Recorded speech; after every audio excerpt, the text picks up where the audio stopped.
ऐसी इच्छा की चाह जीवन में सदैव बनाए रखो। हम तो कहते हैं सदन कसाई का चरित्र बहुत बार बार चित्त में चढ़ता है। सदन कसाई एक ऐसा भक्त हुआ जिसने बुरा कृत मांस विक्रय करके भी परमात्मा को प्राप्त कर लिया। चाय भी कोई अच्छी चीज नहीं है। एक भक्त था जिसका नाम था सदन कसाई। बड़ा ऊंचा भक्त था, जन्मजात महात्मा था, लेकिन कसाई के घर पर जन्म हुआ उसका, तो काम उसका एक ही था, मांस बेचना, मांस तौलना, दिन भर यही काम करता था।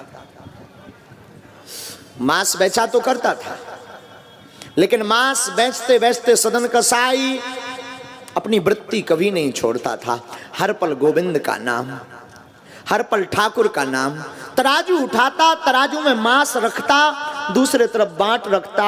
वजन तौलने के वो जो बांट होते हैं उन्हें बांट कहा जाता। वजन तौलने वाला बांट रखता, और रखते ही जैसे ही हाथ में वो स्पर्श करता मांस को, तुरंत आंख बंद करके हे गोविंद, हे मधुसूदन, हे नारायण, हे माधव पुकारने लगता।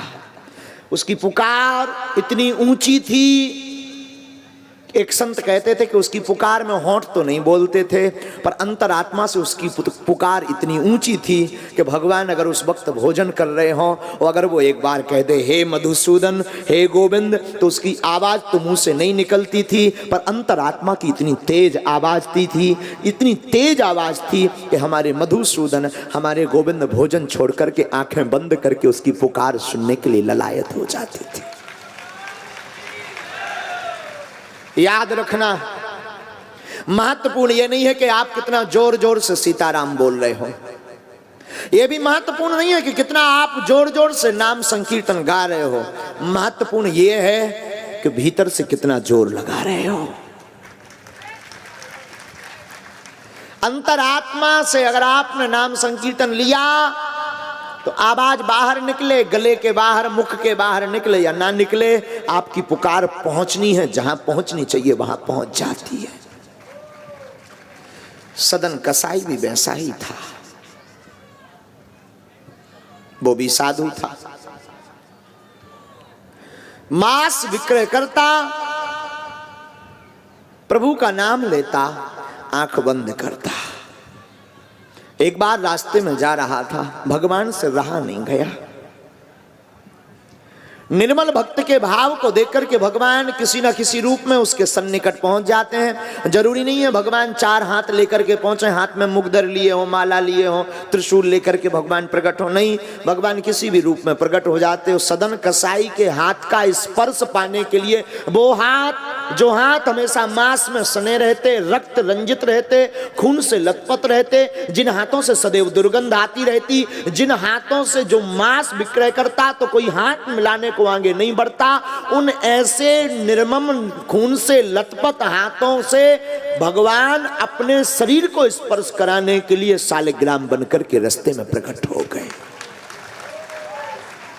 शालिग्राम का मतलब एक शिलाखंड है।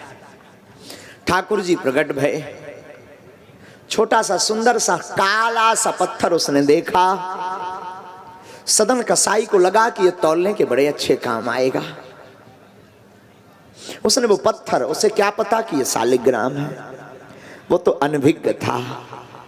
उसने वो पत्थर हाथ में उठाए, उठा करके उसे हृदय में लगाया, अपनी झोली में जेब में डाल लिया। दुकान पर जा रहा था, दुकान पर जाकर के उसने उस पत्थर को वजन करना चाहा। पहले से जो पत्थर बांट बने हुए थे, जिनकी वजन बना हुआ था, कोई पत्थर 500 ग्राम का था तो कोई 1 किलो का था। उस पत्थर का भी वजन बनाने के लिए जैसे ही उसने तराजू पर रखा, उसने विचार किया लगभग ये 1 किलो का होना चाहिए। गोविंद हमारे थे तो आधा किलो के, पर भक्त के लिए वो पत्थर, वो शिलाखंड, वो शालिग्राम जी 1 किलो के बन गए। बड़ा खुश हुआ। शालिग्राम जी को लिया इसने, वही पुरानी आदत, हे मधुसूदन, हे गोविंद, हे माधव, हे मुरारी, हे मोहन, हे चितचोर पुकारने लगा, मांस को बेचने लगा। अपने खून से सने हुए निर्मम उन जीवों की हिंसा किए हुए हाथ, जिनको शायद कोई अध्यात्म व्यक्ति देखना भी पसंद नहीं करता, शायद कोई पवित्र और सात्विक व्यक्ति जिन हाथों की तरफ देख करके घृणा करता, शायद कोई सात्विक व्यक्ति मांस से रक्त रंजित सने हुए हाथों को देख करके थू थू करने लगता। पता है आपको, उसके मुख की पुकार इतनी तेज थी, उसका हृदय इतना निर्मल था, इतना पवित्र था कि भगवान बार बार ग्राहक बनकर आते थे ताकि बार बार ये हमें उठाए और बार बार हमें अपने हाथों से स्पर्श करे और हमारा हृदय एकदम आनंद से भर जाए।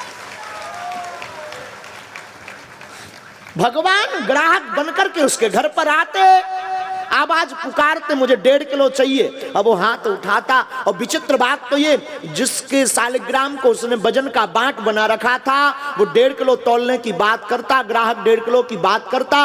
अद्भुत बात तो यह, भगवान बिना देरी किए वो सालिग्राम के रूप में 1.5 किलो के बन जाते ताकि ये कोई और बांट ना उठाए। किसी ने भगवान से पूछा, बड़े बड़े अमलात्मा विमलात्मा महात्मा जो सतत तुम्हारी साधना में, जो सतत तुम्हारी पूजा में, जो सतत तुम्हारे अर्चन में, जो सतत तुम्हारे बंधन में, जो सतत तुम्हारी सेवा में लगे रहते हैं, उन हाथों में ऐसी क्या कमी है जो इसके हाथों से छूना चाहते हो, जो इसके हाथों से स्पर्श होना चाहते हो, जो इतने निर्मम जो जीवों की हत्या करता है उसके यहां पर तुम शिलाखंड शालिग्राम बने प्रकट हो, बार बार ग्राहक बनकर जाते हो। पता है क्या कहा ठाकुर ने? हमारे ठाकुर ने कहा, उसके अंदर की जो चाह है ना, हम उस चाह को देख करके अपने आप को रोक नहीं पाते हैं।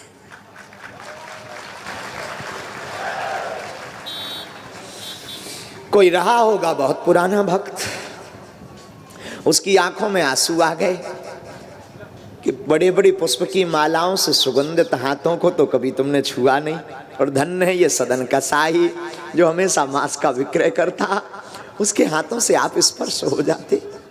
भगवान कहते हाँ, हमने सुना कि उस जमाने के कोई एक आचार्य, कोई बहुत बड़े पंडित, कोई बहुत बड़े विद्वान, उन्होंने देखा कि सदन कसाई के पास शालिग्राम है, चमत्कारी।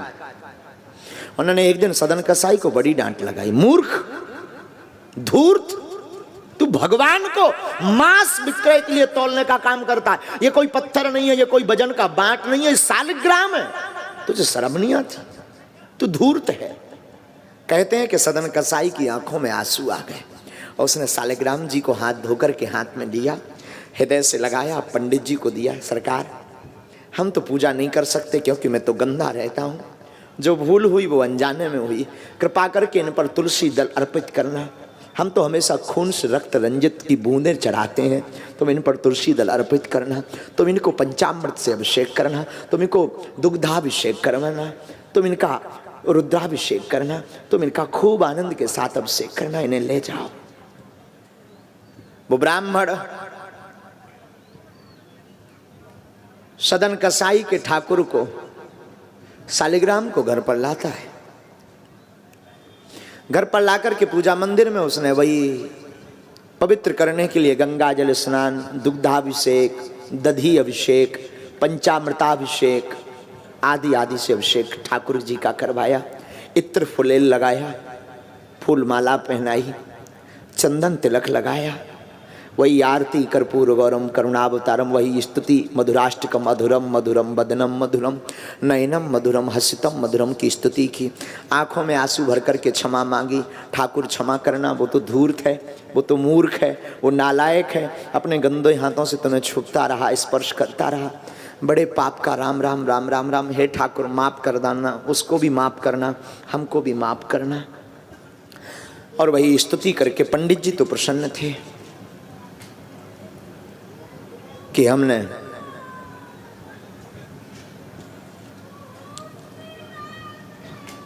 एक ऐसे कसाई को पाप से बचा लिया जो पाप करके ठाकुर जी को, जो अपने गंदे हाथों से ठाकुर जी को अभिषेक करता, हमने बचा लिया। बड़ा प्रसन्न थे ब्राह्मण देवता, बड़े मंत्र मुग्ध थे ब्राह्मण देवता। हमने सुना कि रात भर तो वो इसी खुशी में रहे कि मैंने एक व्यक्ति को पाप से बचा लिया। सुबह हुई, सुबह के समय उनको नींद आई। ब्राह्मण को सुना है कि सपना आया, और सत्य घटना हम आपको कलयुग की बता रहे हैं। सपने में ठाकुर जी प्रकट भये ब्राह्मण देवता के, और सपने में जाकर के ठाकुर जी ने दुत्कारा, ए ब्राह्मण उठ, तो मुझे भक्त से अलग करता है। हमने सुना कि भगवान ठाकुर जी प्रकट नहीं हो, रोष में प्रकट भये सपने में। और सपना भी ऐसा नहीं कि कोई गहरी नींद का, आंखें खुली हुई निर्भूलता में ब्राह्मण लेटा है और ठाकुर जी मारे आवेश के खड़े हुए हैं। आंखों में उनके वो रक्त रंजिता छाई हुई है, आंखें लाल हैं, होंठ फड़फड़ा रहे हैं। और ठाकुर जी कह रहे हैं, ब्राह्मण देवता तुमने गलत किया। भगवान कहते हैं तुमने गलत किया। ब्राह्मण कहता हमने क्या गलत किया ठाकुर, आपको वहां गंदी जगह से लाकर के पवित्र जगह पर लाकर के रख दिया, इसमें हमने गलत क्या किया। ठाकुर कहते हैं भले ही वो गंदा है, वो मांस बेचता, रक्त से सना रहता, दुर्गंध आती, पर उसका हृदय जितना कोमल है ना, उसके हाथों को स्पर्श करके मेरी पूरी पूजा हो जाती है। मैं उसके लिए ललायत हूं,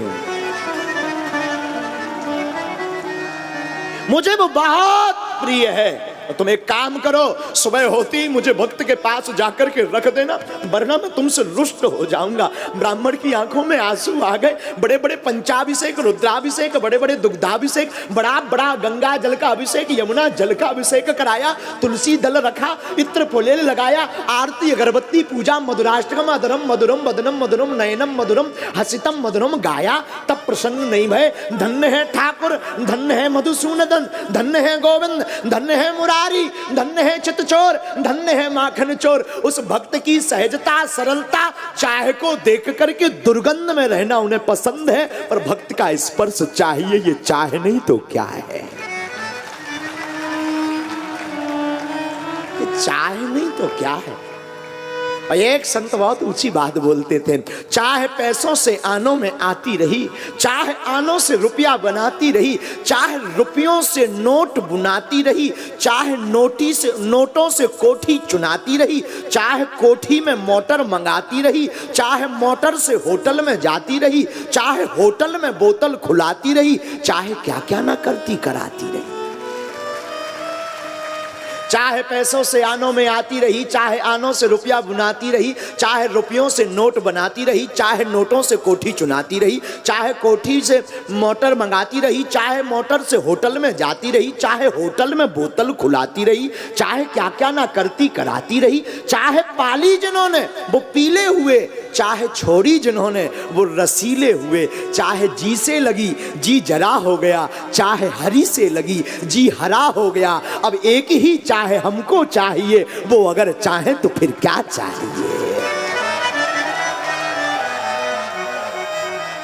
भक्त कहता है बस एक ही चाहे अब हमको चाहिए, वो अगर चाहे तो क्या चाहिए। प्रभु के अलावा क्या। बुरा ना मानना, हम चाहे की प्रशंसा नहीं कर रहे हैं, हम चाहे की प्रशंसा कर रहे हैं।